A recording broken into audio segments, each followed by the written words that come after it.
Hi ළමයි කොහොමද?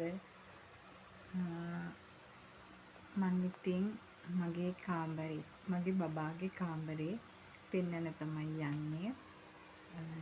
ලස්සනයිද බලන්න. සීලිම නම් ගහලා නෑ. ඒත් පුළුවන් විදිහට බබා ඉන්න කාමරේ ලස්සනට තියාගන්නවා. දැන් නම් හැබැයි බබා නිදි.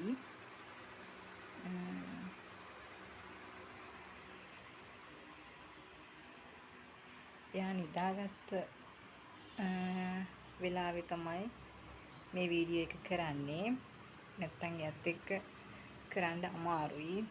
මං චුට්ටක් එයා නිදින වෙලාවට ජනෙල් වහලා කර්ටන් එකත් ඇදලා තමා තියන්නේ. මොකද ඉරාව්ව වැටෙනවා. එතකොට එයාට නිදා ගන්න අපහසු නිසා මම ඒ විදිහට ජනේලෙයි කර්ටන් එකයි වහනවා.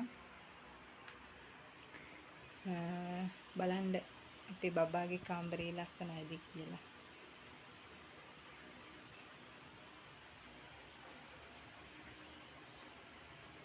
දැන් මේක ඇඳලා මේ කාමරේ ලස්සන කරලා අවුරුදු 2ක් වෙනවා.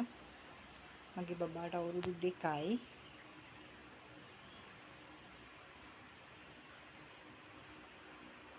බලන්නකො ලස්සනයිද කියලා. හරි අදහසක් තියෙනවා නම් ඔයාලත් කියන්න. එහෙනම් මම අදට මේ වීඩියෝ එක නවත්තනවා. සියලු දෙනාටම බුදු සරණයි.